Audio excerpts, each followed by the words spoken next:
Hello and welcome to Africa, this enormous and astonishing continent. South Africa, to be more precise, just a short drive outside Johannesburg. And I'm here to talk to a remarkable man, Credo Mutwa. When I first came to South Africa about 18 months ago, within 2 or 3 days I was introduced to Credo Mutwa. I'd never heard of him at the time, but from the moment I met him, I didn't stop listening and he didn't stop talking for at least 5 hours. And within the first few minutes I realized I wasn't just in the presence here of a man of great knowledge, and he's certainly that.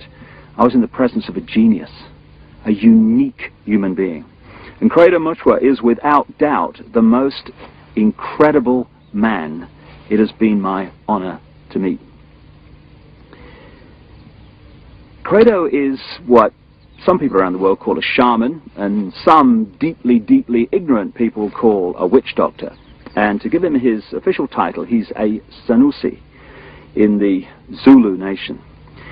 Sanusi is the carrier, the keeper of the ancient knowledge of so much, including the ancient knowledge of history of Africa, where all this came from, where the people came from, what the truth of history is, instead of the largely nonsensical version of history that we get through the universities and the schools from very, very well-educated professors who know.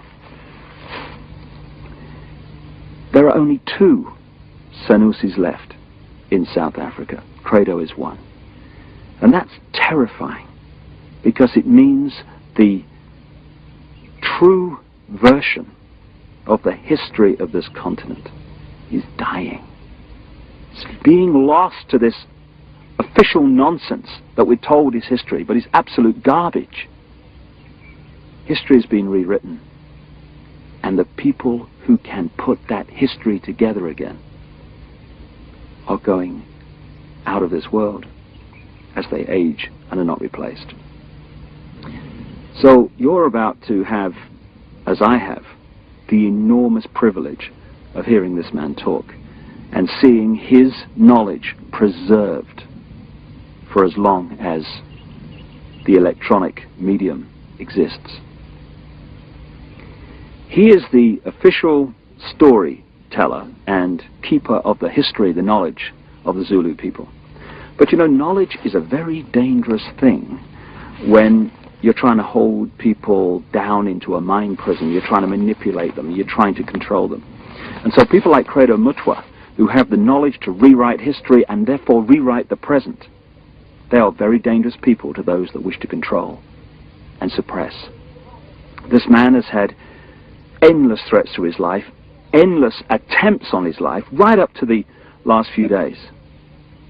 And he has upset the hierarchy of his own people as much as he's upset those others in other cultures and other races that wish also to suppress the truth for reasons of preserving their own religious domination or keeping people in ignorance. And so I've come here to talk to Credo at length about many things, and this is a series of unique videos with a unique man. And what we're going to start out with is to concentrate on a bizarre story, an off-the-wall story, you would think, but one which he is confirming at every turn from his own background, his own unique knowledge of this continent. Over the last few years, as I've been trying to uncover how the world's controlled by a few people, which it is, and who those people are, it has emerged from my research that, bizarre as it may seem, a reptilian race from another world, interbred with humanity in the far ancient world, creating hybrid crossbreed bloodlines. You see references to these in the Old Testament and into endless of the ancient texts. In the Old Testament it talks about the sons of God, which in the original is sons of the gods, plural, interbreeding with the daughters of men to create the hybrid race, the Nephilim. These gods were the literal gods of the ancient people, and they used to sacrifice people literally to the gods. And these crossbreed bloodlines, as ancient accounts tell around the world, were put into the positions of ruling royal power in the ancient world.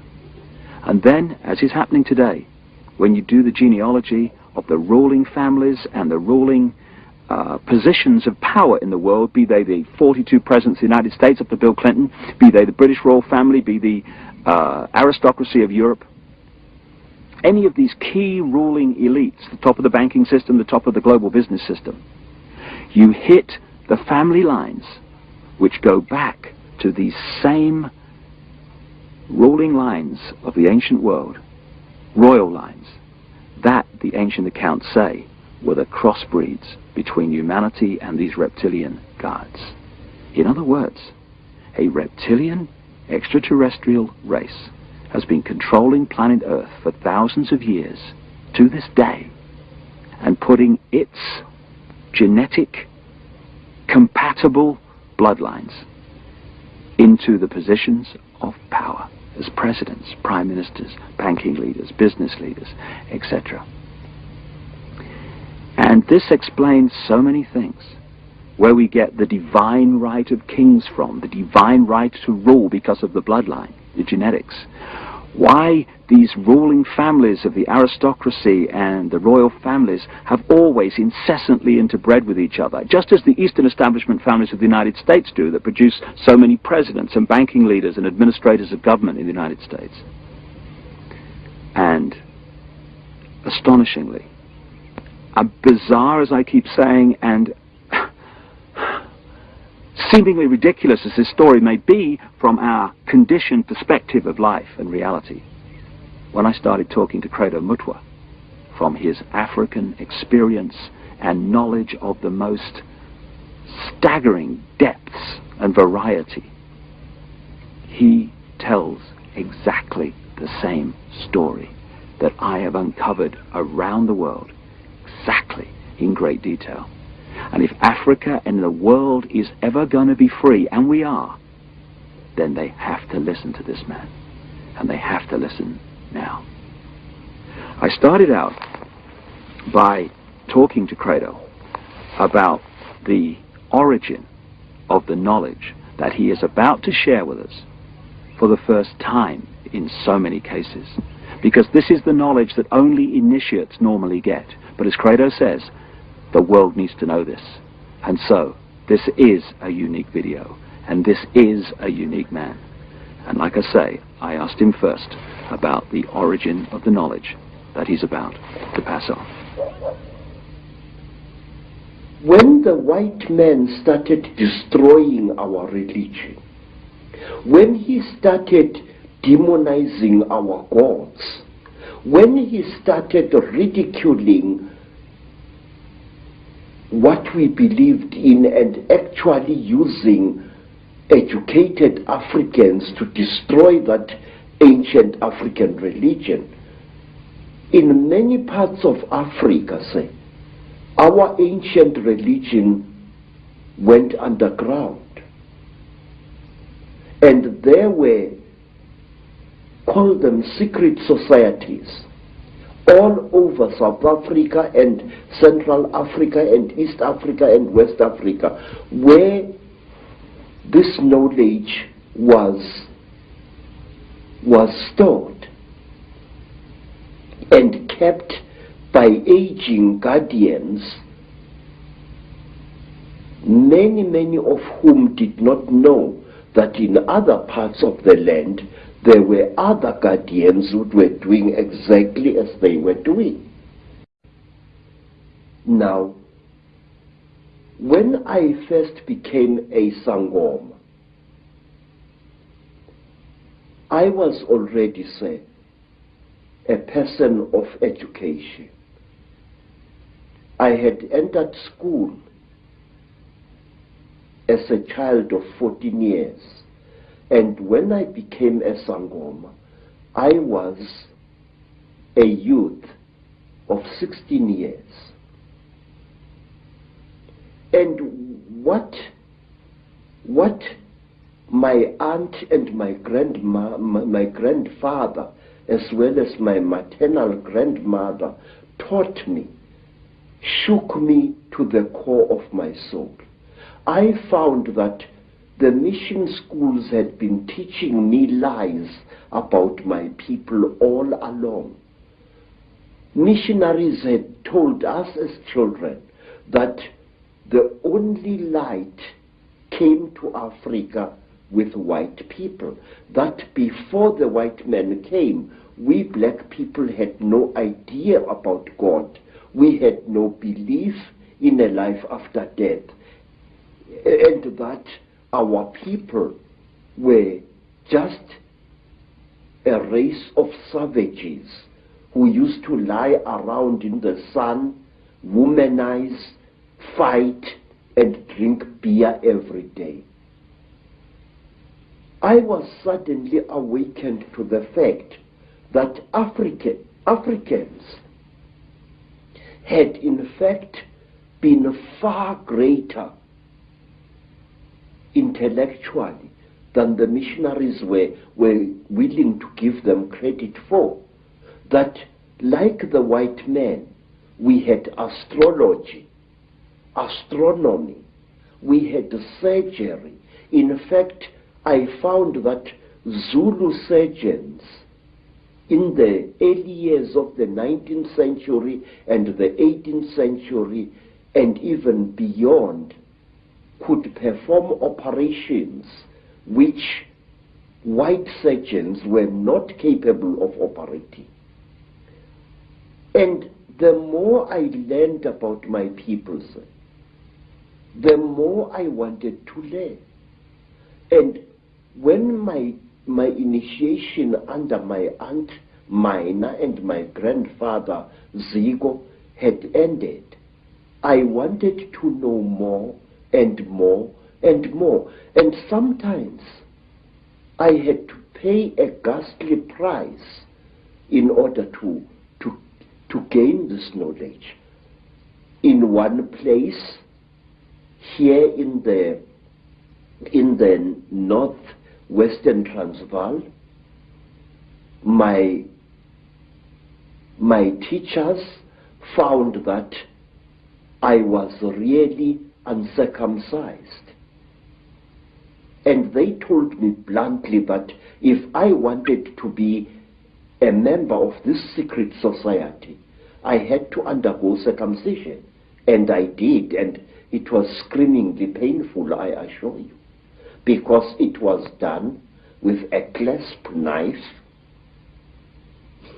which somebody must have blunted a little bit, just to make sure that I got the message. Well, I had the same done, but I was asleep at the time, so we have that in common. And say, in some places in Southern Africa, if you wanted to learn the secrets of a certain secret society, you had to do dreadful things which I cannot repeat here. And at one time, in Barotse land, in the west of what is today Zambia,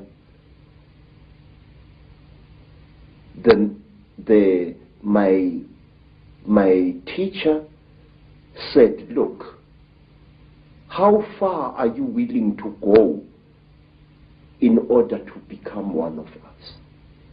I said, I am willing to go anywhere. He looked at me and he said, listen, educated man, we are tired of people like you. White men come amongst us to milk our minds and then to kill us. We want to be sure that we can trust you. And wait, sir. I said, great one, I am willing to do anything. He said, are you? I said, yes. And then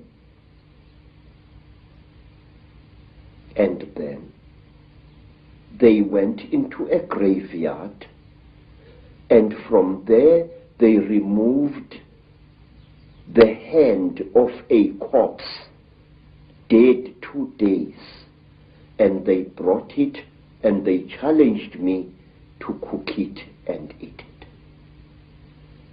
I did so. And these were the peoples who first told me about a race of highly intelligent beings which they called the Chitauri, the talkers, a race of creatures which look like reptiles, who have ruled the world for hundreds, if not thousands of years. Through this dreadful act, I was able to gain knowledge which was denied to even the highest Sangomas, because they would not go through the ritual I went through. This is how secret knowledge is protected in Africa. So, and at one time, let me tell you another thing. Again, in Barotse land, on the border between Angola and North Rhodesia, as it was called, I was brought into a hut. And in the hut was a young woman. She was as black as ebony, and her hair was like a huge black cloud on her head. Her teeth had been sharpened in the Barotse fashion until they looked like those of a reptile. And Mutwa was very puzzled. What's this lady doing here? I'm supposed to spend several nights in this hut, so what is she? What is she doing here? Now, Credo Mutwa, being a frightened Zulu, afraid of women but not afraid of wild animals, decided to sleep with his back to the wall, giving the lady a nice clean bed. And on the following day, Credo Mutwa was fined 15 pounds by the local chief because I had refused a sacred gift. I had been supposed to do something very amazing to this lady to show that I was one of the people. Bad luck. Bad luck. But why, Credo, have you chosen to reveal this knowledge now to a much, much wider audience? Mr. David, please, Africa is dying. Africa, is being murdered. And we are sitting like bloody fools. And we don't realize what's being done to our people. I have proof that can stand in any true court of law that the disease called AIDS is a man-made disease. And this disease is going to kill 3/4 of South Africa's black people within the next 10 years. There are wars in Africa which make no sense to me as a black man. Please, when people fight a war, Mr. David, why do they fight? People fight in order to get rid of something that is giving them pain. Whether that something is a tribal chief or a corrupt modern government. They want to fight to remove this burden or to be destroyed by it. That is the idea behind a rebellion. But in Africa we find wars where a group of rebels challenges a government and tries to fight against it. And then these wars end in the total destruction of the particular country where neither the rebels nor the government wins anymore. And why? Because you find this force of rebels facing the government, and all of a sudden the rebel army splits into little factions which start fighting each other and not the real enemy, and soon it becomes a situation where everybody is fighting everybody else and the whole thing is getting nowhere. I say that these wars which are destroying Africa this way are orchestrated by forces from outside Africa. Our people need development. Our people need peace in Africa. We are basically a peaceful people. We are not warlike. Don't let historians tell you a lot of rubbish. Africa is not perceived by the people outside her as she really is. One, my people are Zulus, a tribe famous for warrior exploits for many, many years now. But wait, do you know, sir, that Zulu people actually hated war and didn't love it as historians would have you believe? We Zulu people call war impi, I-M-P-I, and we call evil imbi or ububi. Now the word imbi and the word imbi come from exactly the same root, which means that which is evil. We call copper itusi, which means the helper, the frightener away of evil spirits. But we call iron insimbi, which means the evil metal, the metal of war. Now, when a Zulu went to battle, he spiritually prepared himself for fighting. But when he came back from battle, a Zulu would undergo a ceremony of purification, a very, very painful ritual, which lasted for some 7 days before he was even allowed to touch his wife. But wait for this. In England, we have got the lady Sarah Churchill, Duchess of Marlborough, writing in her diary that her husband, Sir John Churchill, the Duke of Marlborough, after the terrible Battle of Blenheim, had made love to her 3 times while still wearing his top boots. Wait, sir. Listen to that. Here is a man coming into his tent or whatever it was, with his boots still stinking with the blood of horses and the blood of men, and probably with human flesh still attached to the soles of those boots. Here is this man making love to his wife. What kind of attitude is that?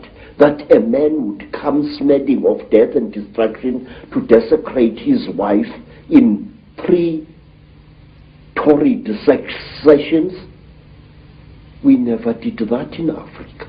We hated war, and furthermore, our people, the black people of Southern Africa, are accused of having been a male-dominated society.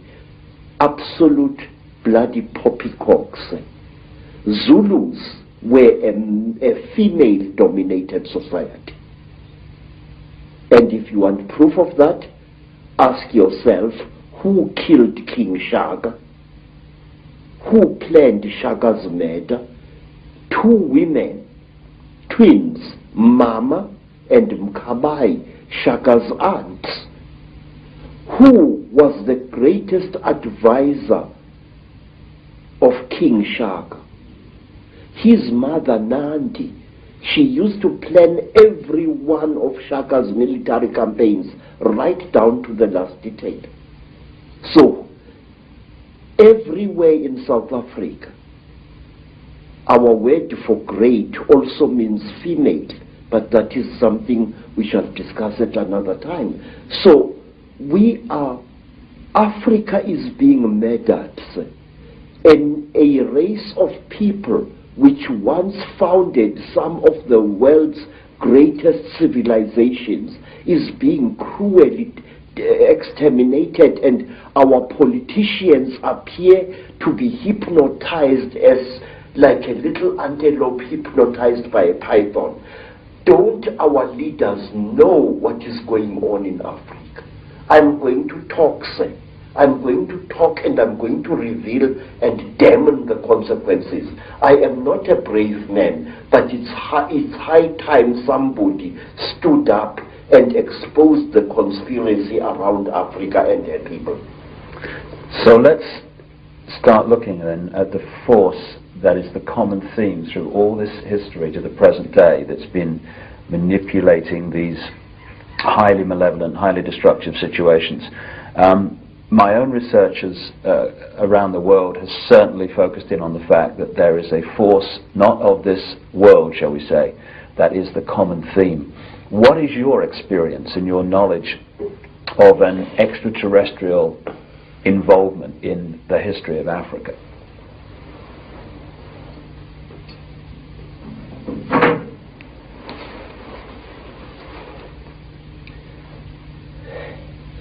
One of the most secret stories that was revealed to me, sir, is about these beings. This story was revealed to me first in Barotsident, then in the country today called Rwanda, once known as Rwanda Urundi. Then I learned about this story at that time on the foothills of Mount Kilimanjaro. This is the story, a story you find throughout Africa.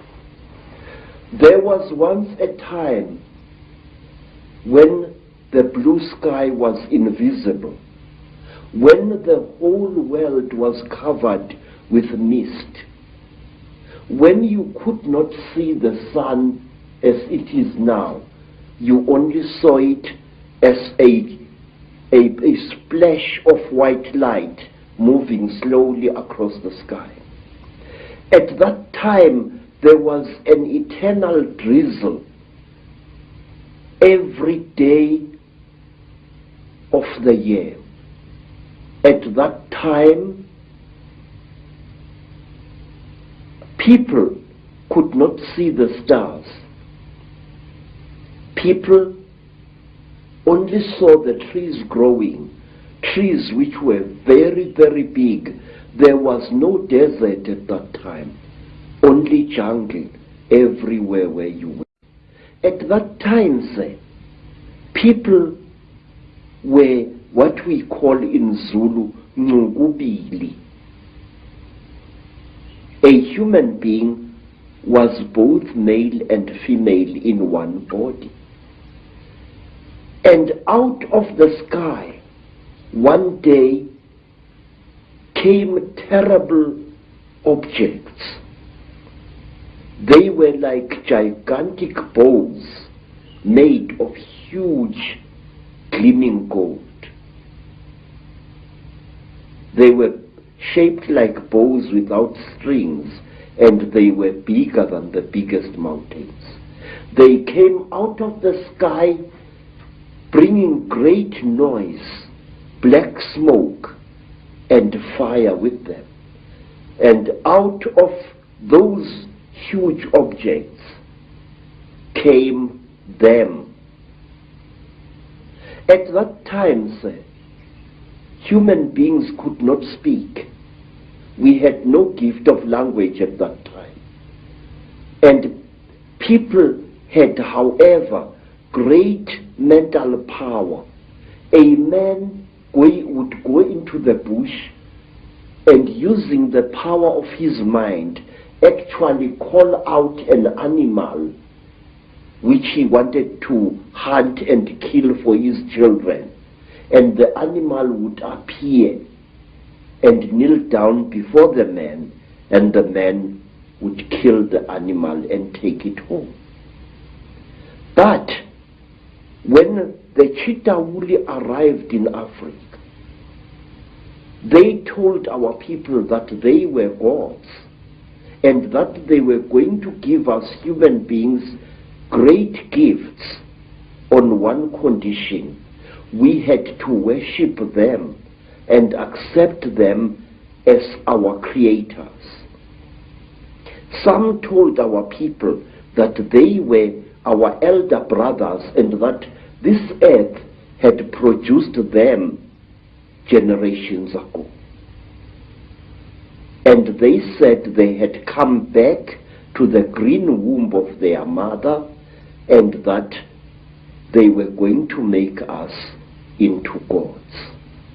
What they did, they created a very strange pair of caves in the land. They dug 2 caves. In one cave was a green light, in another cave was a red light. And they drove human beings into these caves. And each human being had to choose which cave the human being wanted to go into.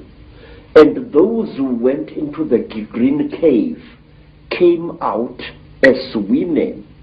And those who went into the red cave came out as men. And then the talkers, the Chitauri, told our people that now they were perfect. But the moment the first men saw the first women, a terrible row erupted. The women hated the men because they looked between their legs and they saw what they thought were snakes dangling between the legs of the men.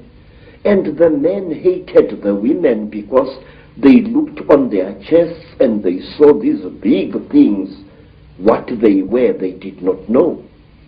And then the Chitauri laughed. It was to them a very, very big joke. And then the Chitauri said, if you serve us, you wretched little human beings, we are going to make you into gods. And the human beings agreed to serve the Chitauri. And the Chitauri gave human beings a second gift, the gift of language. People started talking with their tongues where they had talked with their minds before. And there was a big rubbish starting again, because this man did not know the language of that man. And when this man greeted that man, this man thought that he was being insulted, and so a lot of murder and culpable homicide started taking place all over the world. When our people were given language, they found to their horror that they had lost much of their mental powers. They had paid a terrible price. But the Chitauri were now the masters of human beings.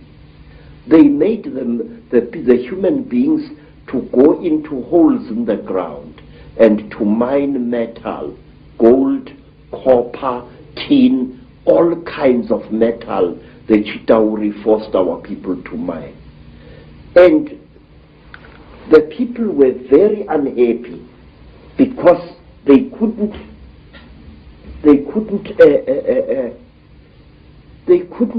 cope with the new sexual differences which were there now between men and women. And then from amongst the Chitauri came a very good female Chitauri. Her name was Mai Nzarantwari Samahongo. Mai Nzarantwari Samahongo was the senior wife of the terrible chief of the Chitauri, Umbaba Gorontwari Samahongo. She was sorry for human beings, this great reptile lady. She said to the poor people, "Ow, you are unhappy." And the people said, "Yes, great one. We go into the holes every day, we dig the stones and we bring it to the gods, but we are not happy." And Mai Nzarantwari scratched her scaly chin and began to think and to think. She was terribly ugly. Her eyes were awful, like lights in the darkness. But she had mercy in her heart, and she taught the men and the women how to make love.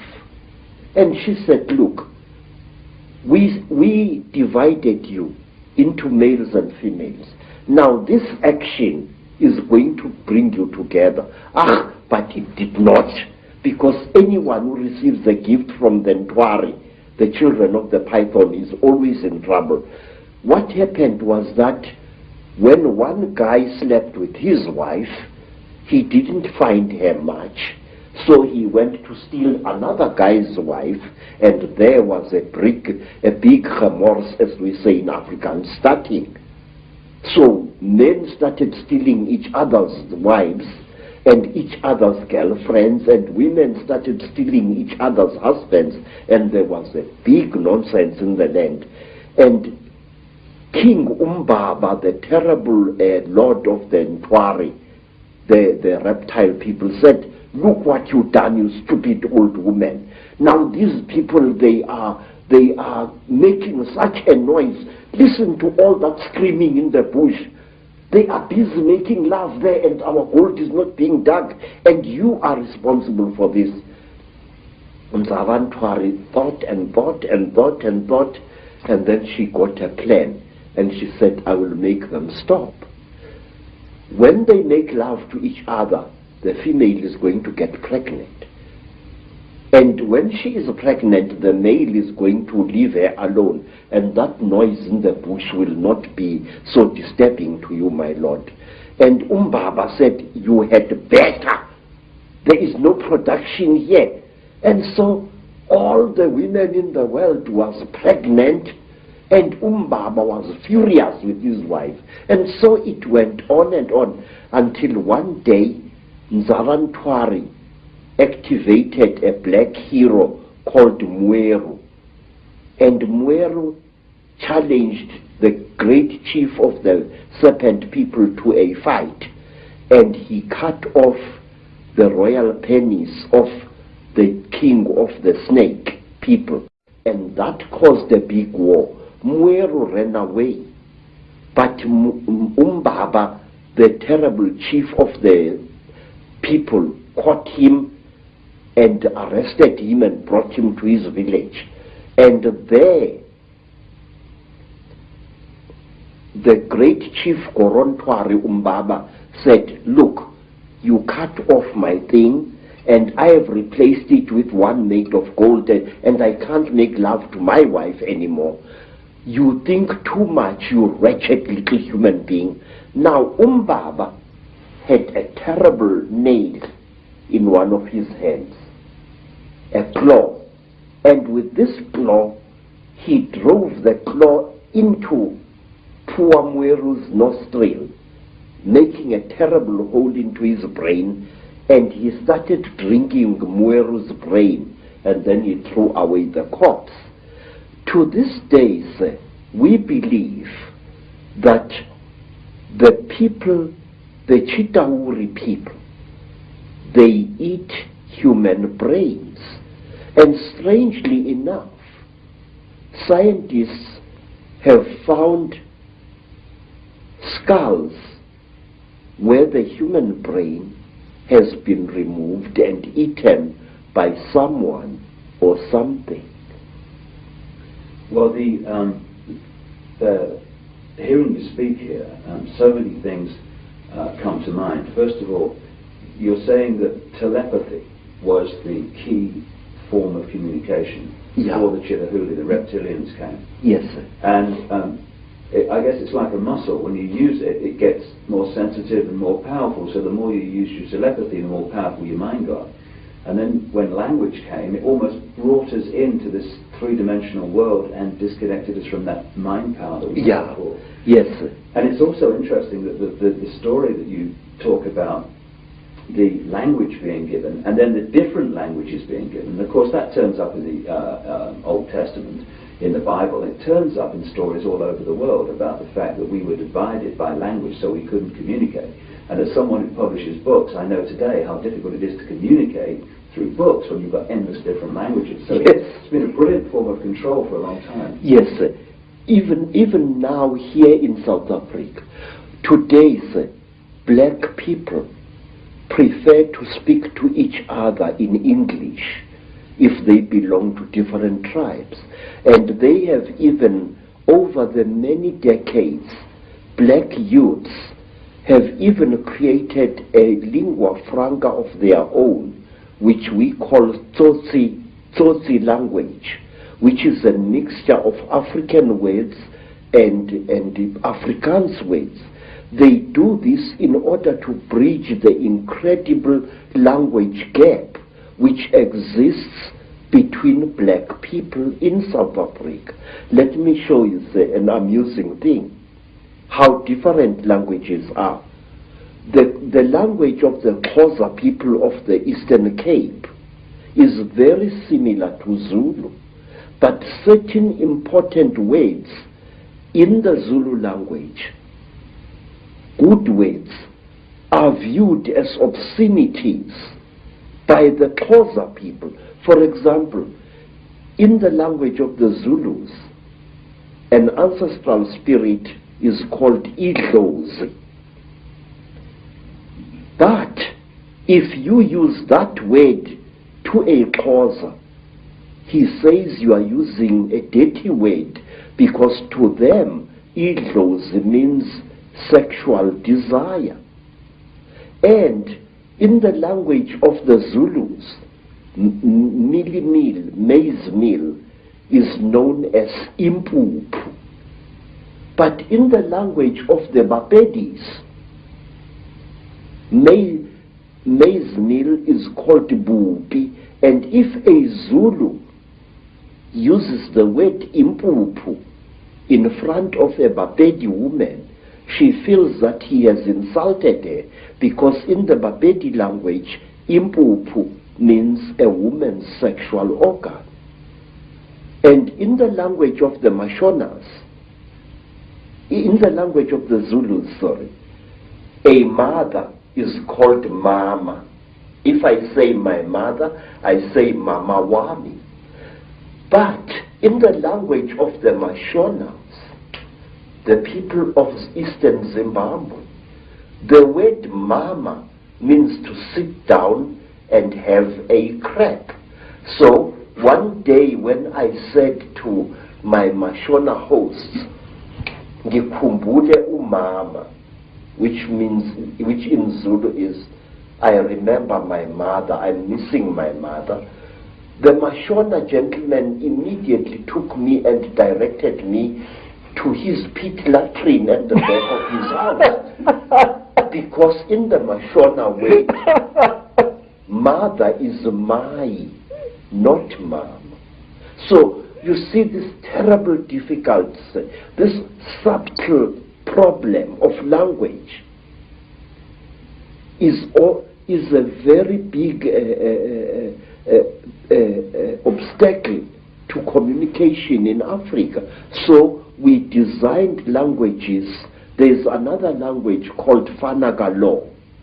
which is a lingua franca consisting of African words as well as nonsense words and Zulu words, which was used a lot in the mines in the 1930s, 40s and 50s.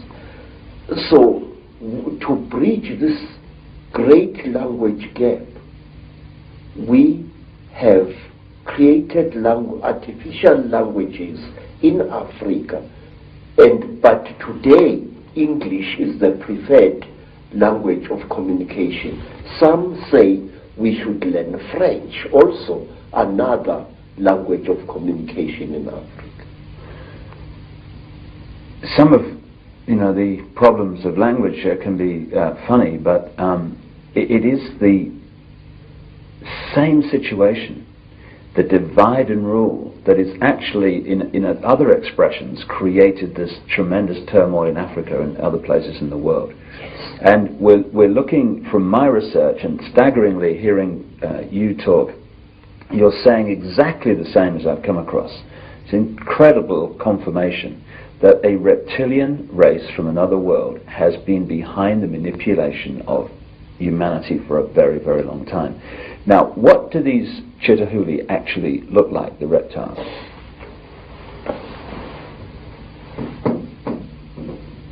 I'm not a good artist. You're better than me, that's for sure. But this is how we believe the Chitahuli look like. They were created in this. You see, sir,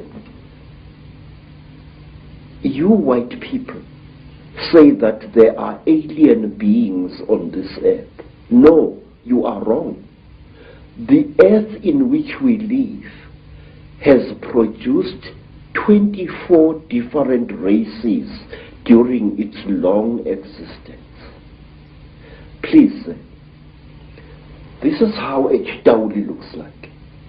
It stands about 11 feet high. It is a very slender being which seems not to have a bone structure. Its fingers have no joints. They are more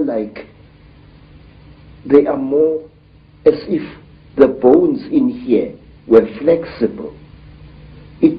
Some of the Chitauri have got 3 claws with a thumb. Some have got 6 claws with a thumb. And some of the Chitauris have got horns on their heads. And what surprises me is this. Some film producers, like the producers who make the film Star Wars, often show creatures in their films which actually exist, which even the most uneducated of Africans who knows this Chitauli can identify. For example, in the new Star Wars film, what is it called? Star Wars or something like that. There is a creature who amazes me called Darth Maul.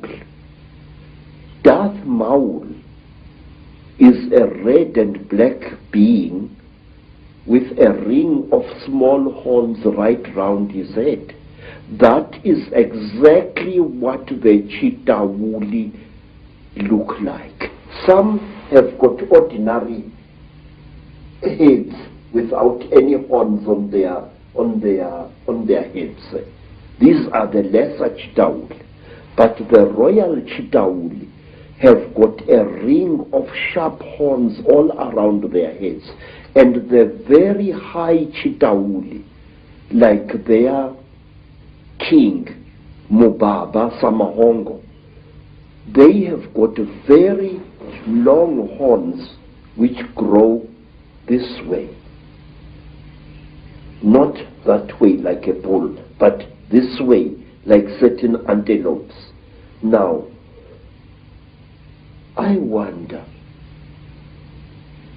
just wonder, where these film producers get their information from.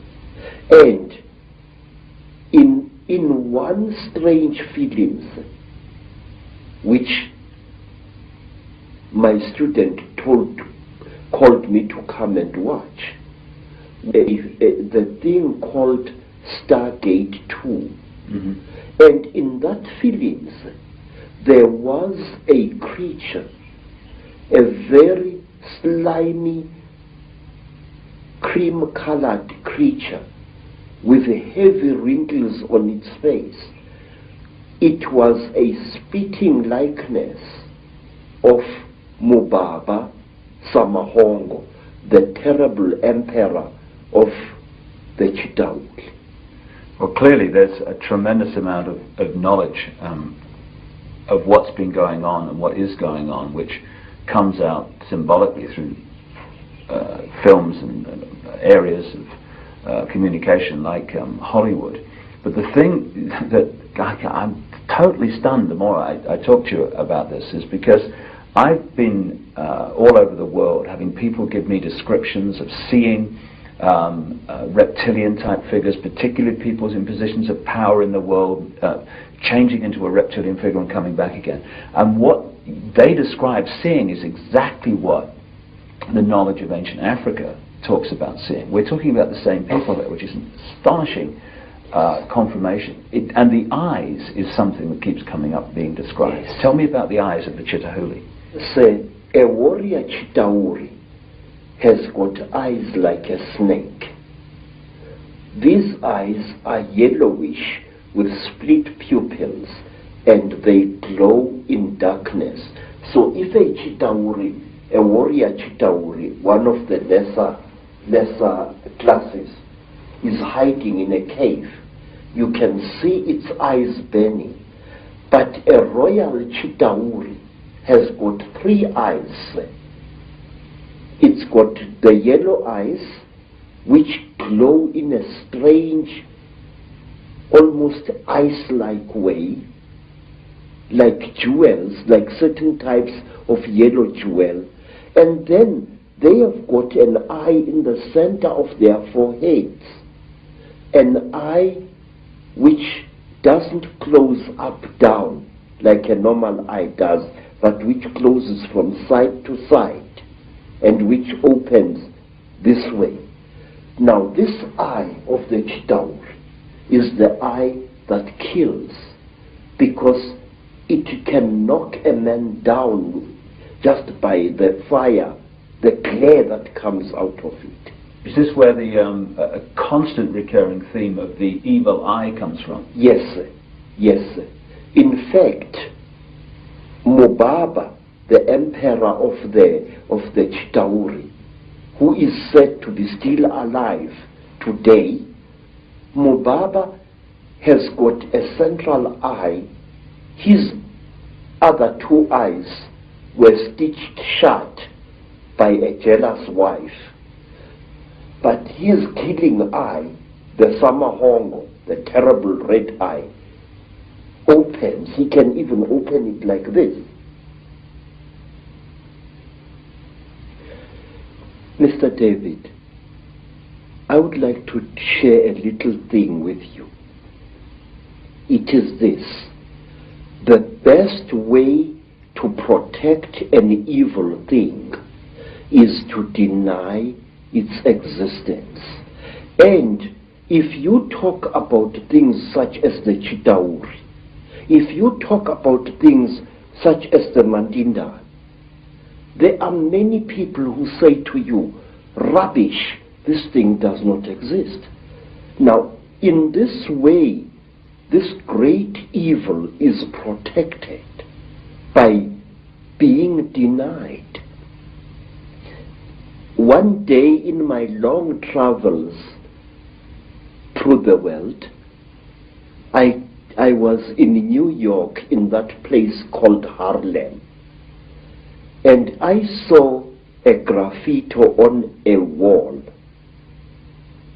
along a passage, and the graffiti was, there is no such a thing as the mafia, and we will kill any asshole who says that there is. In this, again and again, sir, in America, people deny the existence of the mafia, and by denying it, actually protect it wittingly or unwittingly. There are those who deny that a national and international conspiracy exists. They deny it ferociously. But by denying it, they are actually assisting it and actually protecting it. We must stop denying the existence of these things. We must stop saying that there are no Chitauri, that there are no aliens, that there are no Illuminati. There are. I could tell you for hours. For example, do you know what we Zulu people call a person? A very, very clever person, a very, very wise person, a person who has received light from God. We call him Umkhanyiselwa. In other words, the illuminated one. Khanyisa means to light up something, and Umkhanyiselwa is somebody who has been lighted up by the gods. So you say Illuminati, I say Umkhanyiselwa. It's the same thing. And my research very clearly, and again, you're right, there's tremendous denial that this is the fact. Even among conspiracy researchers, there's tremendous denial that the Chitahuli, the reptilians, and the Illuminati are actually the same thing. Exactly, sir. Because amongst my people, we say that when two Chitauri are challenging each other for power, and they must fight a duel with their terrible eyes, they start glowing like fishes deep in the sea, and the faster they glow, the angrier they are said to be. Now that is why there are certain parts of Africa where people are advised not to walk at night, because that is where the Chitauri often fight. And one of these parts of Africa, sir, is a remarkable place called the Mountains of the Round Rocks, Matopo, wrongly pronounced Matopo, in Zimbabwe. These hills are really not remarkable in themselves.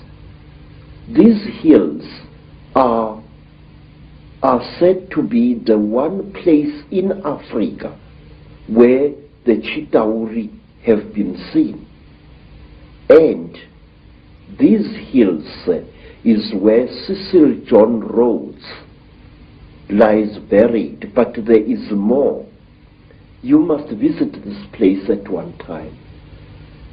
Amongst the rocks on the Matopo Mountains, you find a species of lizard which you don't find anywhere in Africa or the world. A species of lizard which responds to the call of a human being. When I first arrived in 1958 in the land called Rhodesia, now known as Zimbabwe, I found an African there who was a tourist attraction. He was a game warden who made strange sounds calling out,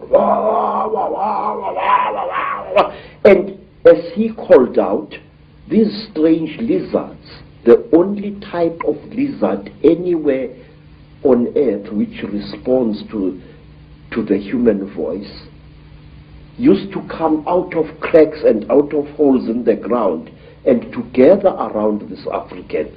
And it was this African game warden who told me that the sounds he is making are not just noise, they are the speech of the Chitauri star gods. Isn't it a staggering coincidence that Cecil Rhodes, one of the greatest Illuminati frontmen, perhaps certainly of modern times, who did so much to imprison Africa, should choose to be buried at the point where this is all going on? You see, sir, Cecil John Rhodes went his way into the hearts of Africans, and in their despair, wise men of the Mashona people, wise men of Matebele people, tried to make Cecil John Rhodes one of them. They told him about the secrets of the Matopo Mountains, that under the Matopo Mountains lies a city of great wisdom, which is the home of the last survivors of the Chitauri god beings in that part of Africa. And if you go to the Matopo Mountains and you carry a 4-pound hammer and you strike certain parts of that landscape with that hammer, it gives out a hollow sound which shows you that there are caverns deep underground there. There are 2 sets of mountains. There is the Matopo Mountains, and then to the east of Zimbabwe there are the great mountains known as the Inyangani, the Weeping Moon Mountains. There, even now, people disappear without trace. Sometimes a person would disappear for several days and reappear a few days later, not knowing where he had been or where she had been. And white people have disappeared there. Black people in their thousands have disappeared there. It was there that I also went missing for 4 days in 1959 in one of the most traumatic experiences of my life. What happened? Well, it's a long story, sir. My teacher, Elizabeth Moyo, had sent me to get a special herb which grows only on the foothills of those mountains. It was just an ordinary day like any other, just beautiful day like this one outside here. And I love the African wilderness. I'm at home in the bush, especially in the days when I was still in good health. I love the animals. I love their smell, and I love the smell of the vegetation. And I was looking for this herb when all of a sudden a bright blue mist fell all around me. It took me some time to react to this strange thing. It was a hot day, and all of a sudden the temperature around me dropped. It was as if I was on the slope of a very cold mountain, but it was a warm day. And then the next moment I was in what appeared to be a metal-lined tunnel, a caving tunnel, and I was lying on what looked like a workbench, a very large workbench of some kind. You know, an iron table which an engineer or somebody working with metal would use for welding and cutting metal upon. But this workbench was very brightly polished. And there I was lying there with my trousers missing and only my khaki shirt, when I saw again through what appeared to be like blue mist a number of moving objects, which at first I thought were dolls. And these objects were moving towards me. I noticed with mild surprise that they were very thin, short, human-like creatures with very, very large melon-shaped heads. The creatures had no noses, as human beings have. They had only small little holes on either side of where the nose would be, and their mouths were like knife cuts at the bottom of their faces. And these creatures were coming towards me. In color, they were gray, like certain types of fish, and they wore silvery gray garments which reached up to their necks and up to their wrists.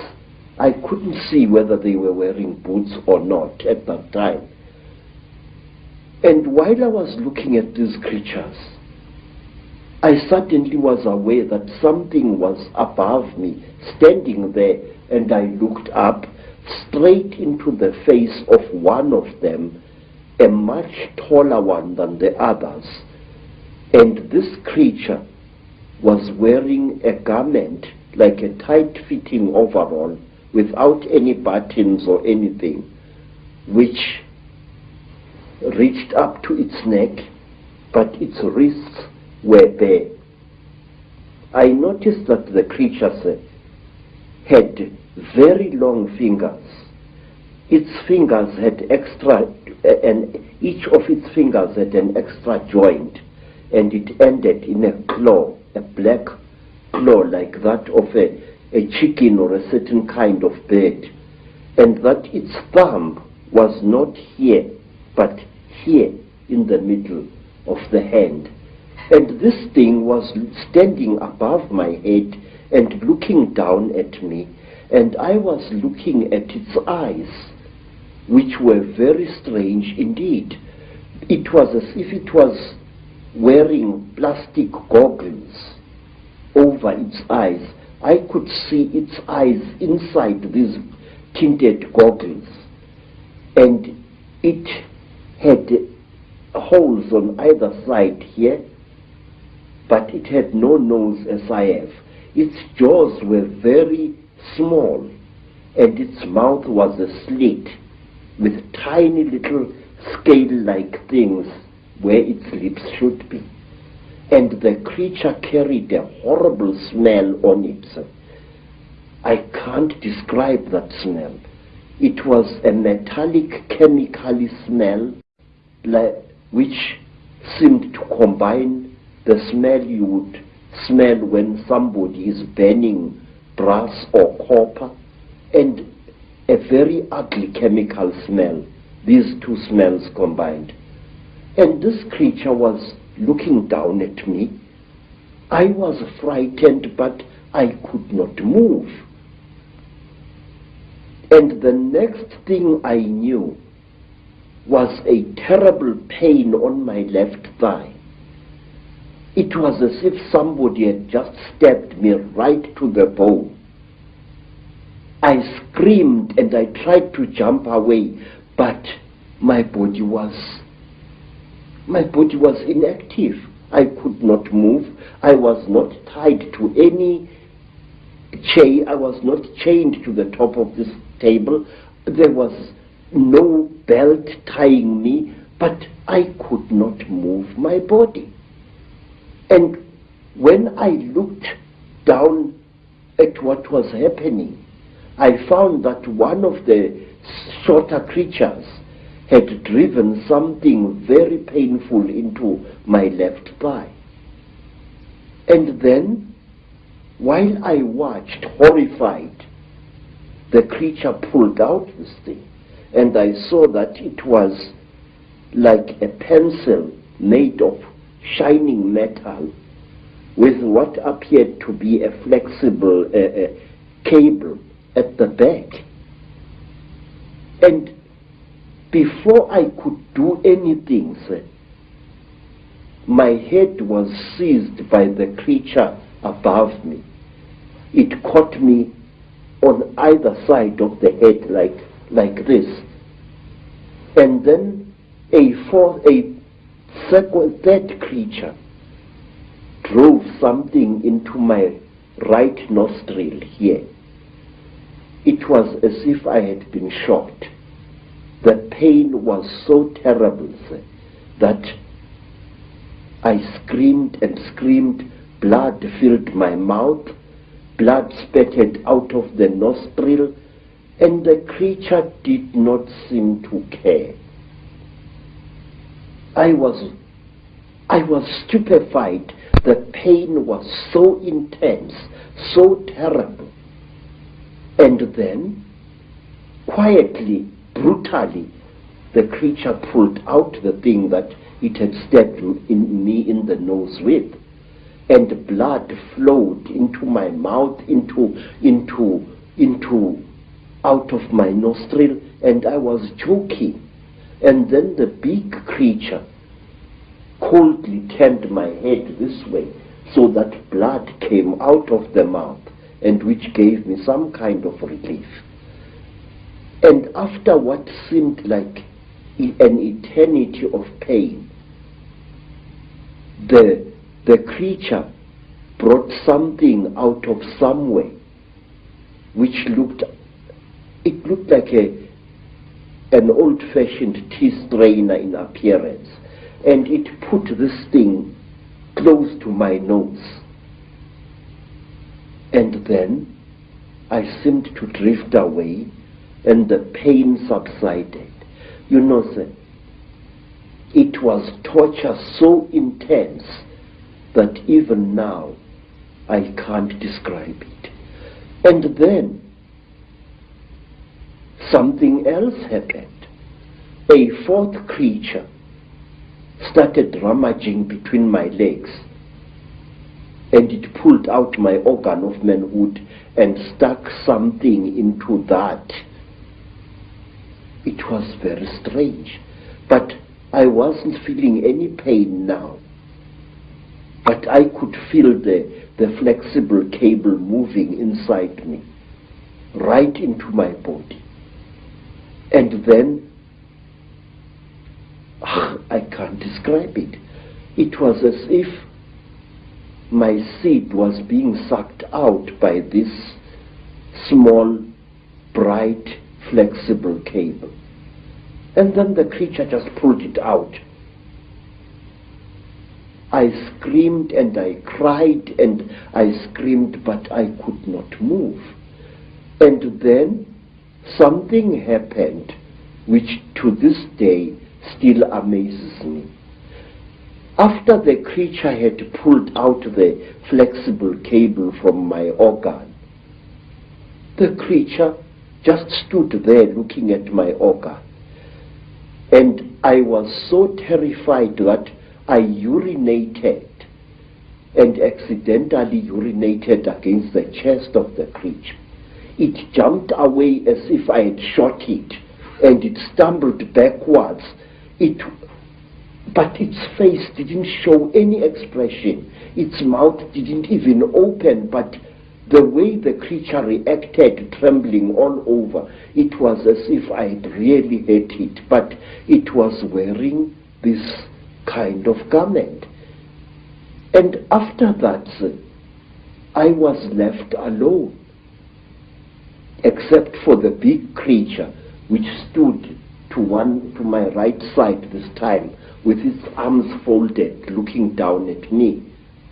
And then, while I was looking at this creature, trying to appeal to it, no pain anymore, no pain, please, I was pleading.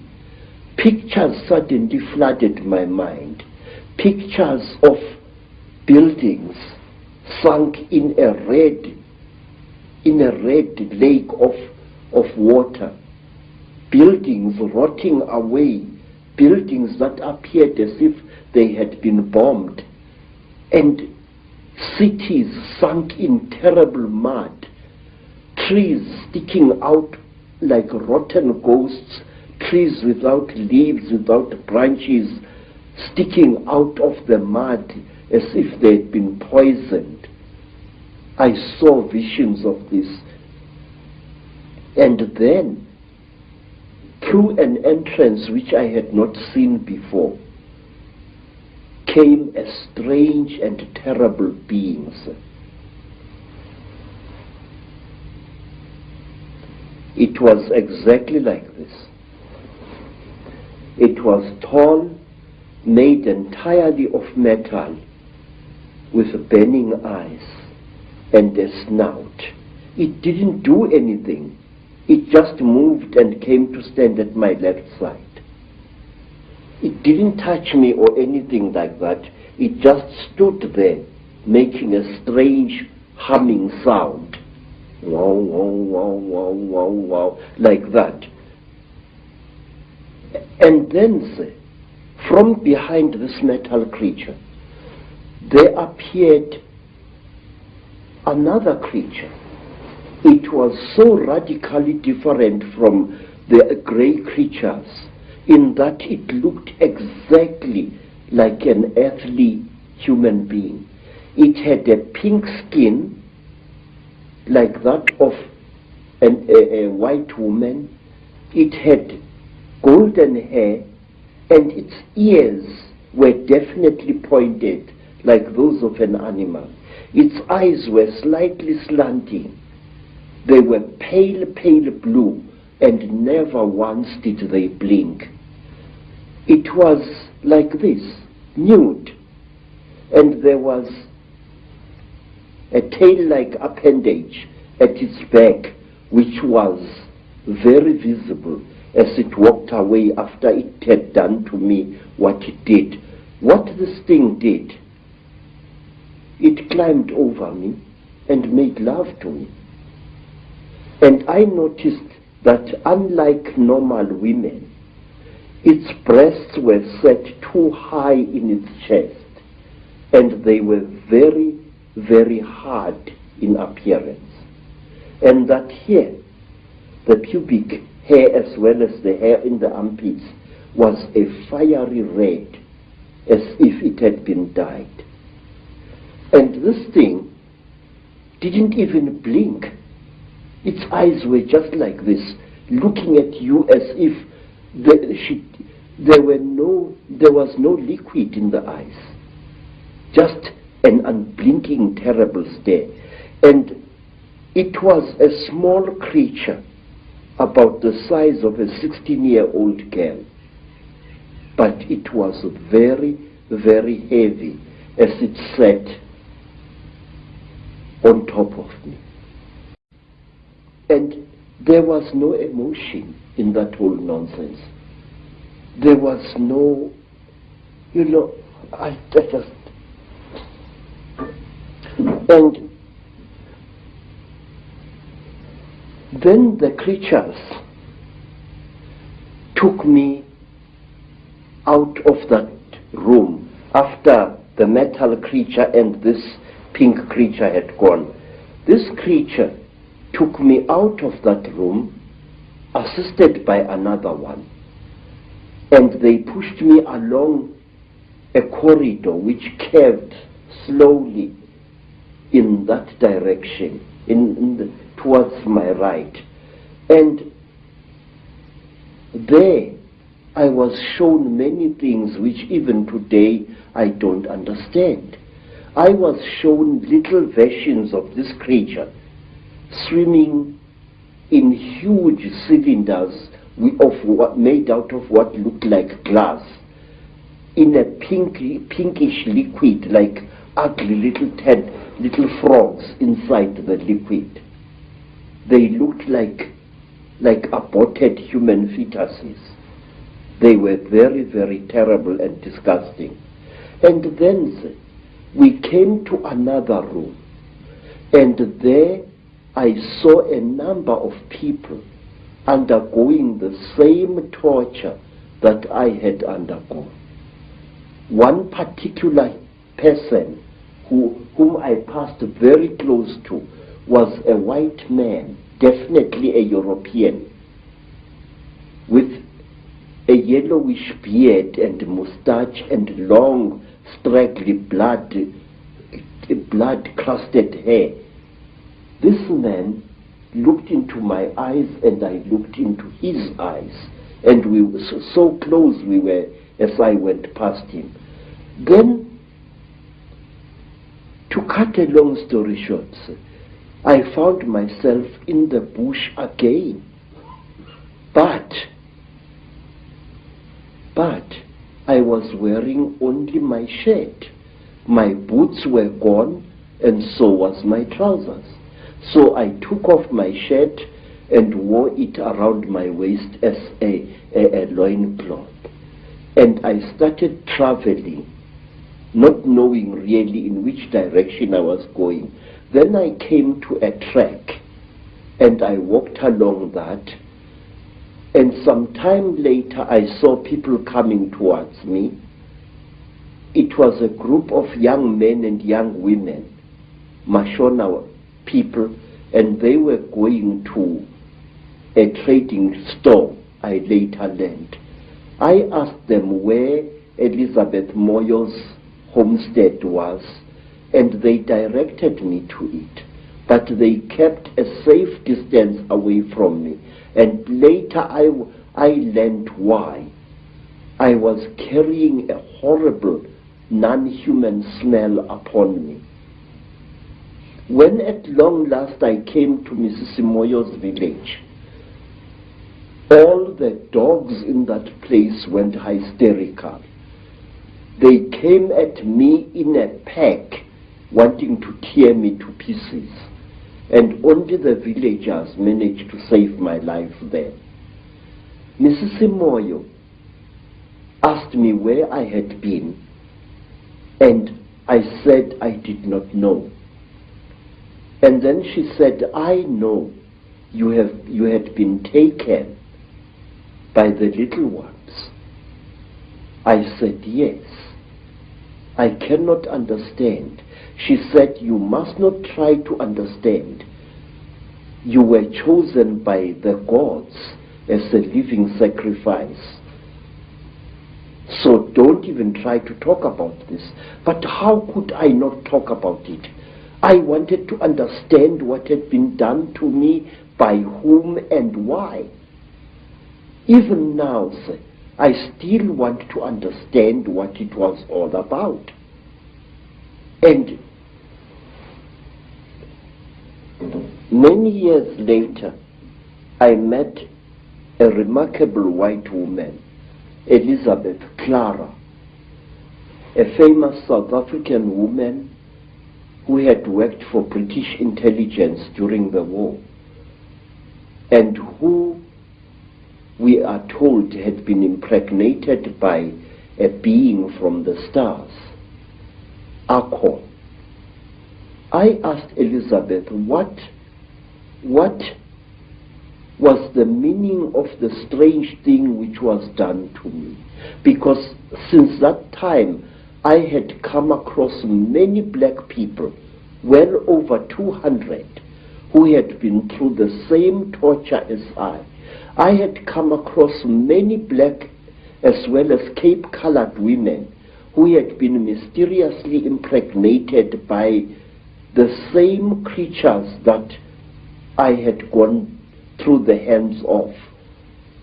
And let me tell you one other interesting thing, sir, before I forget. About a year after I had underwent this terrible experience, I was walking along Jeppe Street in Johannesburg delivering parcels when a white man shouted at me to stop. I stopped. I thought he was a policeman wanting to arrest me for some reason. And when I tried to produce my identity document, the white man said, listen, I don't want your nasty word, passbook kefa. I said, then sir, what do you want, Mas? He said, listen, where did I see you? Where did I see you? I said, I don't know, boss. But he looked very familiar to me. And then he said, listen, don't bullshit me, man. Where did I see you? Where did you and I meet? Then I said to him, I saw you in Rhodesia, in a certain place. You were lying on a table. If I had hit that white man with a fist, he would not have reacted the way he did. He went pale, almost dirty gray in appearance, and he turned away with a terrible, dirty word, and he walked away. His eyes were filled not with anger, sir, but with pure, naked terror. Astonishing story. Yes, but there is more, sir. There is more, because I still want to know what was done to me. Sir, one day you and I must talk more, in greater depth than now. I would like to tell you that since that time, I have found that I know things that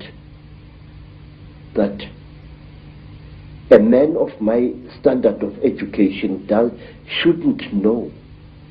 These hands, and those who know me can confirm this, these hands not only have made these sculptures using ancient African metal casting secrets. These hands, believe it or not, can make guns and working jet engines.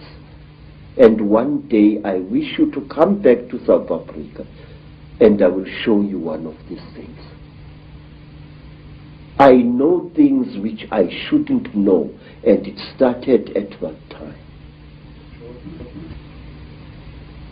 Now, you see, sir, I want to know, what am I? Since that terrible time, my life as a man was really messed up. And one day let me tell you, sir, since that time, I have become a very confused creature.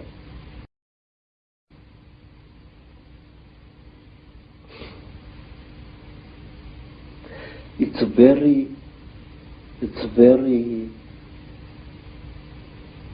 embarrassing, really. But since that terrible day, I became bisexual, which to me as an African is very, very disgusting. Since that time, my mind doesn't seem to be my own. I think about things that a man like me shouldn't bother himself about. I worry about people. It's sickening. I have ruined my life because of worrying about people. I feel that I want to take every human being on this earth by the shoulders, shake them roughly and say, listen, Pastor, there is more to this earth than you think. Say, I have seen the Chitaul. I have smelt them. I have had personal experience of these. And there are people who claim that these creatures are gods. There are people, sir, who claim that these creatures are experimenting on us. That is a lot of rubbish. These creatures are harvesting us. These creatures are not aliens, Mr. Icke. These creatures are sexually compatible with our women. And what does that tell you? it tells you that they came from here. They are part of us. And this makes them all the more dangerous. They know us very, very, very well. They know the great weaknesses of our minds, just as they know the great strengths of our minds. They operate in what I call the gray area of human existence, that side of our lives which we don't want to acknowledge the existence of. They create, African tradition says that the Chitauri, where they engaged God himself in a terrible war, and God defeated them, the real God, Nkulunkulu, the creator. God defeated them, and he closed their mouths so that they are unable to talk or to eat food anymore. But we are told, say, that the Chitauri fatten on the energy that we human beings give them. They make us to fight each other. And when the whole land is drowning in death and fear and terror, when hundreds and hundreds of people are angry and afraid, the Chitauri get fat because they eat what we call the dark power, which is brought about when human beings destroy the planet on which they live. They feed off human emotion. Yes, very, very intense human emotion. We are told, for example, that if you see a Chitauri walking through the bush or just standing there and looking at you, and you are accompanied by your wife or your girlfriend, you must immediately make love to that girlfriend and release as much emotion as possible, and the Chitauri will be pleased and will walk away from you and not harm you. And another thing, sir, we are told that the Chitauri eat energy which is generated when hundreds of human minds or one human mind starts thinking at certain levels. We are told that the Chitauri want us to think at certain levels. Certain wavelengths. Yes, sir. And they reward us with long life. May I ask you, sir, have you ever thought as a thinking person, why is it that in the great universities of this world you find professors who think at certain levels and who live unnaturally long lives? Albert Einstein, Raymond Dart, Robert Broom, all these professors live a long, long time. And my Aunt Mine, the last Sanusi in South Africa other than myself, is as active as a young girl, and yet she's close to her 99th year of life. My stepmother, Rose, she has lost nearly all her children, and she is still alive. Extreme longevity is the reward with which the Chitauri reward you if you think at certain wavelengths. The description of your abduction clearly is describing what has become known as the Greys, what I think is also known by some as the Ant people, the grey figures with the big black eyes. How do you think they connect in with the openly reptilian? And do you think that the black covers of the eyes are covering some kind of reptilian truth? Say, the so-called grey aliens are actually the lackeys and the servants of the Chidaur. If you see a Chidaur and you see this, there is very little racial difference.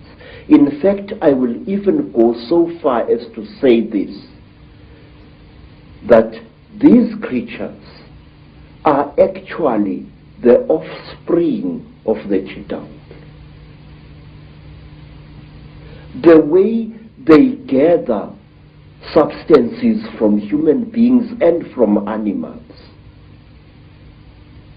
the way they are the forerunners of the Chidaur in any place. And if you are very close to one of these creatures and you look into its goggle-like eyes, you will see round eyes, Mr. Icke, beyond this black goggle-like stuff. And these eyes are the real creature's eyes. Now let me tell you,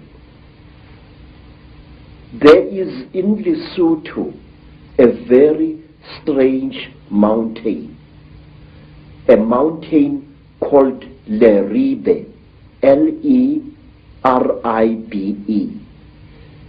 On this mountain, very amazing things happen after every 10-year or 20-year period. Now, not so long ago, an African farmer found an object near that mountain, an object which had crashed. And he was driving his tractor and he saw this strange object lying in the ground with tiny little bolts of lightning racing all around its edge.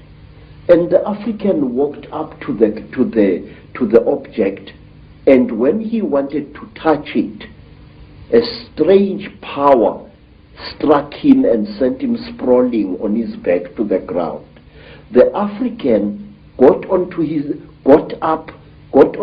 tractor and got out of there.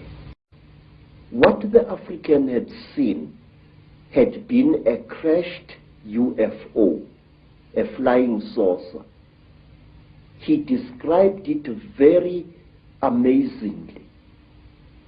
And he said that after a few days, there appeared what he said was a huge removal van, very big, accompanied by soldiers wearing black uniforms, goggles and berets. And these soldiers lifted the object into the van, and the van drove away. But when people came to the site, they saw that something had fallen there, but they saw no heavy tire tracks of the vehicle that the man had described. Something had crashed there, had been removed, but there were no wheel marks of the heavy vehicle he had described. Now let me tell you something else.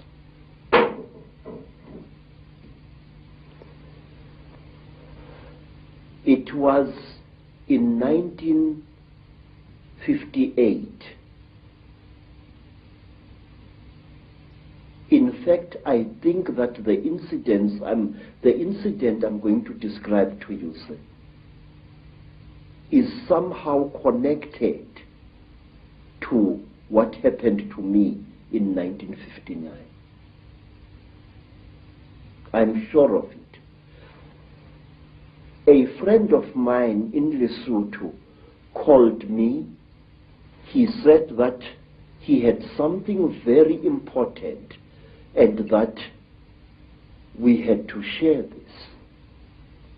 He said, please, I must come to Lesotho. I must come. And I went there. And then I found that he had dug a hole at the back of his hut.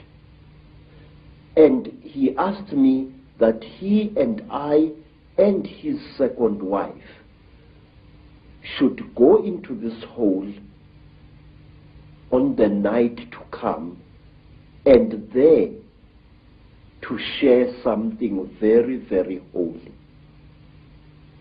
Well, we went down the hole.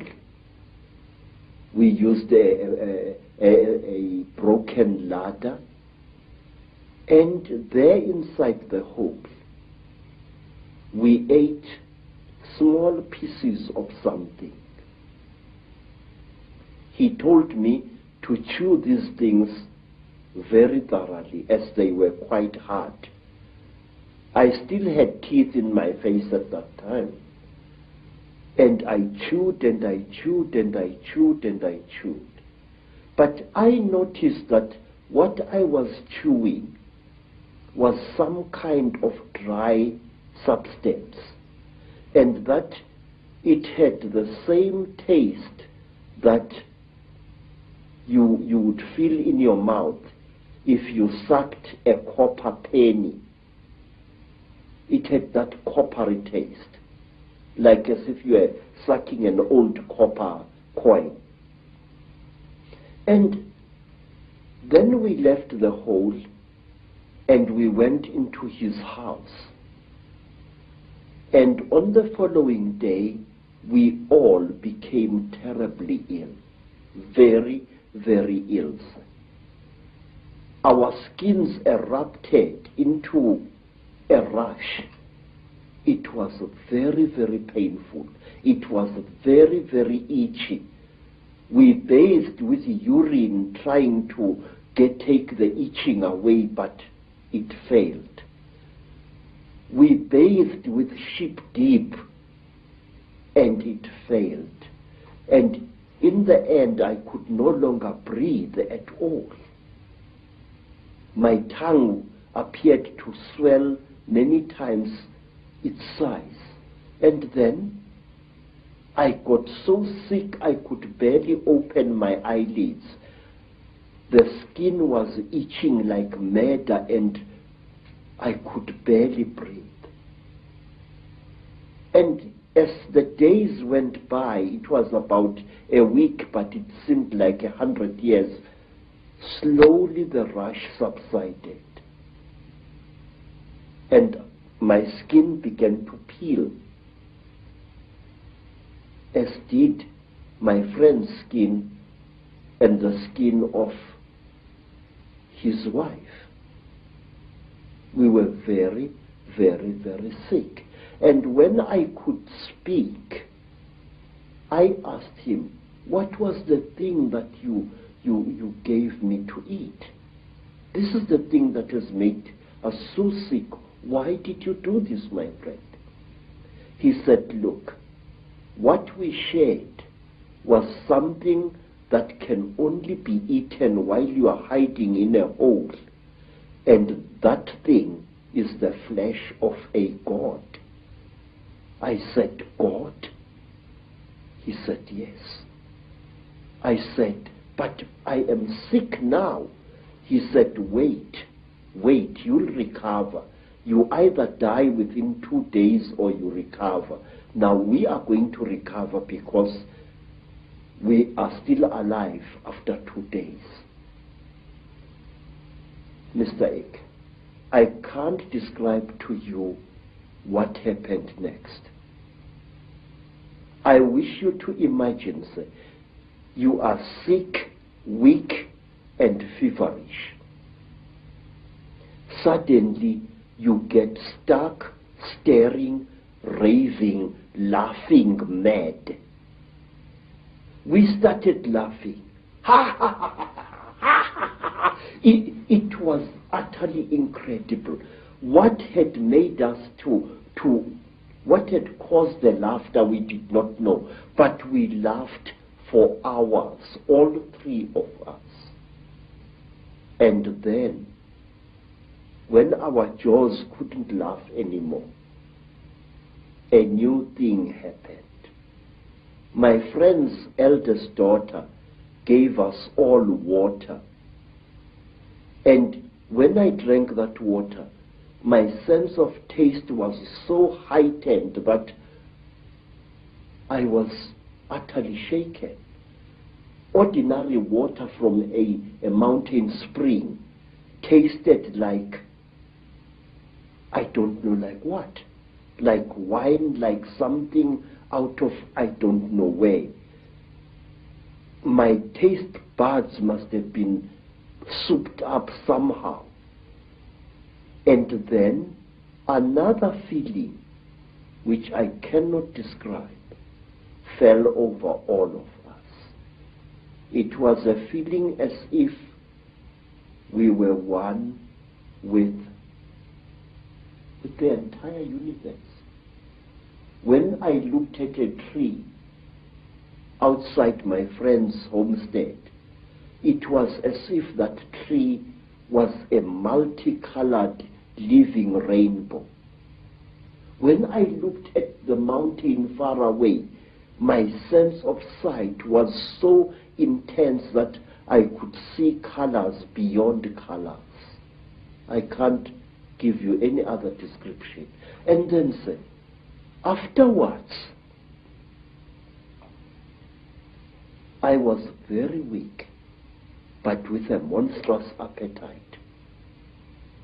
And then I left my friend's homestead and returned to South Africa. Every step of the way, I seemed like a person reborn.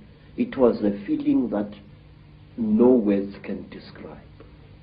And when I asked my friend by letter afterwards, what was this God flesh? He said it had been the flesh of a puana. What we call grave. Yes, sir. People who say that these things don't exist had better think again. They are tangible, they are smellable, and furthermore, they are edible if you are willing to take the risk. In Africa, we have an ancient custom whose existence many people deny today, that anything that claims to be a god should be eaten. There are places in Africa even now where if you are a spiritual person and you are sick, well, let me tell you what happened to me in the country today called Zaire. I got sick. I was undergoing yet another of my 7 initiations, and I fell sick from very bad running stomach. And I was so sick, everything that my friends, white friends and black friends, could do failed to help me. And then, one night, some of my teachers came to me and requested that since I was going to die, would I please allow them the honor of eating me after death? Now, sir, it's a very good thing to be invited to a dinner, but not when you happen to be part of the menu. And I recovered so quickly that I escaped from that area in one of their ramshackle buses, and I never went back. Thank you very much. Fear can be a wonderful medicine sometimes, and it was with me. Do you think, Credo, that those senses that you experience, that really heightened sense of everything, of oneness, of whatever, are the very senses that the Chittahuli have manipulated out of us? I do, sir. I do very much. They were senses like no human being possesses. May I add, no human being possesses anymore. It was as if at one time, sir, a voice was speaking in my head, a very amazing voice. And after that, my powers of prophecy were intensified. This is what I think. We human beings are holier and more wonderful than we think we are. And I feel we lost something at some time in the course of our development, or shall I say, in the course of our manipulation. Credo, this is fascinating information, which I'm sure many people in the UFO research community will be very, very interested in. That is that these grey extraterrestrials, or grey figures, whatever they are, don't actually really look like that. They're almost in disguise. Yes, sir, they are. And I will tell you why. Grey aliens have died in various parts of Africa.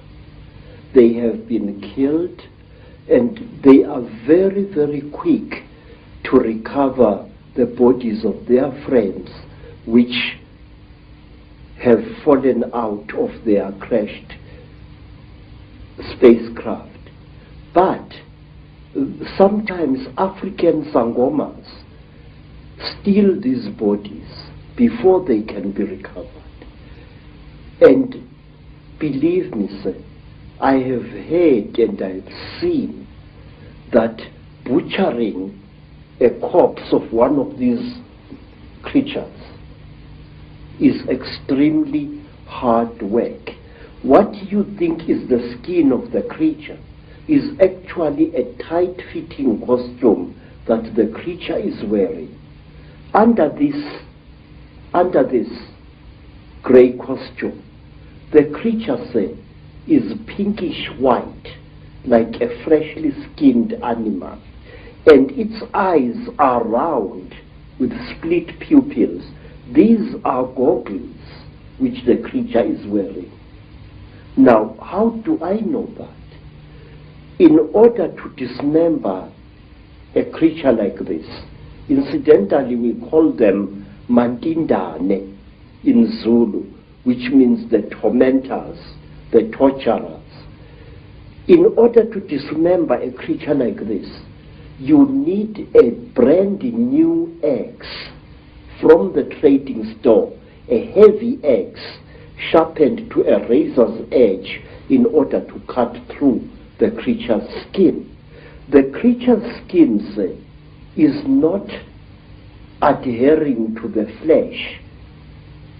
You know, my skin is clinging to my flesh, yes, but the creature, there is a gap between the creature's flesh and its supposed skin. This is a material and not a skin. So the creature is actually wearing two garments. It's wearing a completely skin-tight garment which covers its entire body, and it is wearing an overall along these lines. Very often there are no gloves, and here, to cut up a mandindane, you need very, very sharp iron, and you have got to be a strong person even to reach its flesh. But once you have cut through the cover, the close-fitting covering, you can just open the whole thing and see the dead creature's flesh underneath it. And is it reptilian? Yes, sir. It is. I will tell you how the creature looks like without its grey skin. It is like certain types of tropical fish.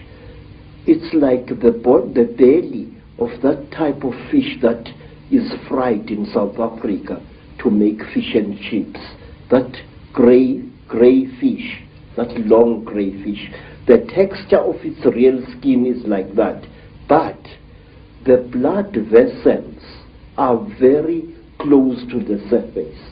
In fact, not so long ago, Mr. Icke, right here in South Africa, several hundred school children, some black, some colored, were terrorized by a creature they called Pinky, a creature which looked as if it had been skinned alive.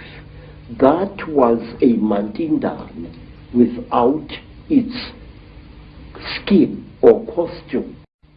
It's interesting when you're talking about the black eyes of these greys being a cover for something, and then you have the stories of the men in black who seem to interact not very positively, to say the least, with people involved in UFO and UFO investigation and stuff.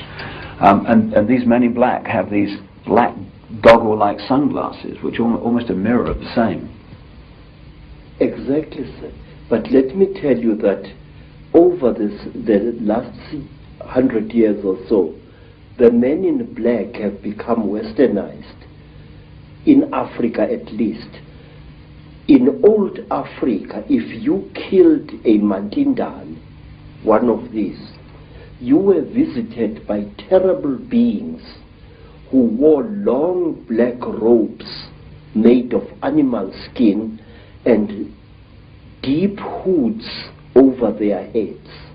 And these creatures used to wear white masks with very, very terrible looking black eyes painted on them. They were called Izilo Zengubo, the beasts of the blanket. And may I tell you that these terrible beings, our African version of the men in black, used to play an important part in the choosing of certain kings in South Africa. That is one of the stories that I wish to tell you in greater detail one day. Whenever you have harmed a Mandinda, you received a visit from men in black. And one of my uncles was a night watchman just after the Second World War. And he saw what he thought was a burglar breaking into a factory which stored surplus army property. And he threw his knobkiri at this figure and hit it very hard. The creature fell behind some boxes, and then and only then did my uncle, a tough old Zulu, realize that the thing he had brought down was not a human being at all, not a young thief, but a Mandindan. My uncle threw down his second stick and ran screaming out of the factory. And not long after that, because my uncle had taken from the creature what he thought was its bag, he took the bag with him to Alexander Township after he had run out of the factory, but he could not open the bag. And while he was sitting in the shack in Alexander Township, just near Johannesburg, there arrived at his shack two white men who posed as detectives. And these so-called detectives told my uncle's common law wife that she must give to them the bag that my uncle had taken from the little man. And she did, and they vanished. What I'm trying to say, Mr. Icke, is the richer we become, the more we behave as the Chitauri are said to behave. Some of us, when they acquire a lot of wealth, start consuming metals and other minerals that they really do not need, which, however, if you study the story of the Chitauri, you are told that the Chitauri use these minerals and metals as medicine. We are told, say, that the Chitauri, when they get sick, smear their bodies with gold dust, which gets absorbed into their skins and they become all right. May I point out, it was once the custom of the Mutwa kings of Zimbabwe, the men who built the Zimbabwe ruins, that on certain rising of the day star, the priest king would be smeared from head to foot with gold dust, and sometimes he was ritually sacrificed on the top of the wall of the Zimbabwe fortress. And to my amazement, when I visited South America, I found that the ancient Mayans had exactly the same custom where a god king was smeared with a mixture of fat and gold dust.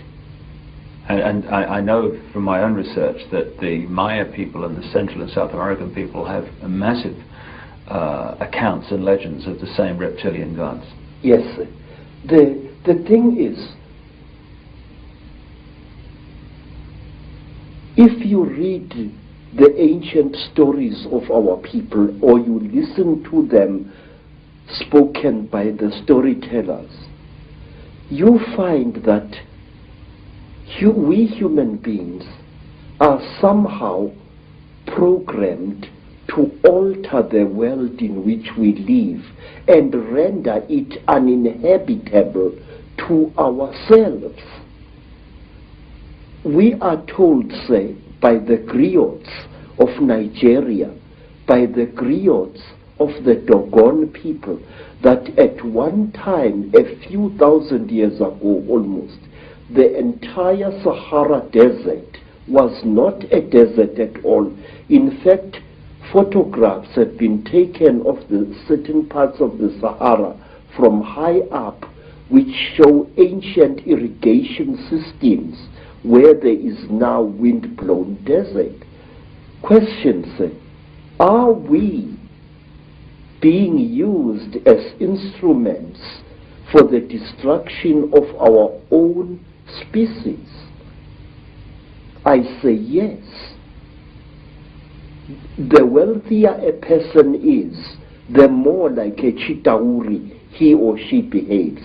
Some wealthy people even go to the extent of throwing away their old spouses and acquiring new ones, exactly as King Samahongo of the Chitauri does.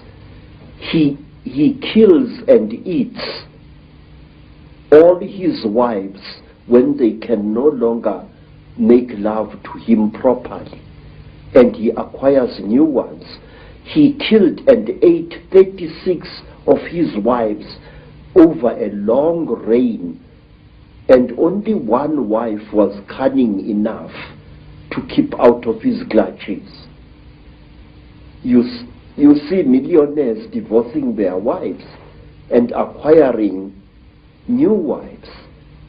And the Chitauri, unlike traditional Africans, believe that a female is inferior to the male. And so do the wealthy people who acquire great wealth in this world. They tend to look down upon women and even to abuse them.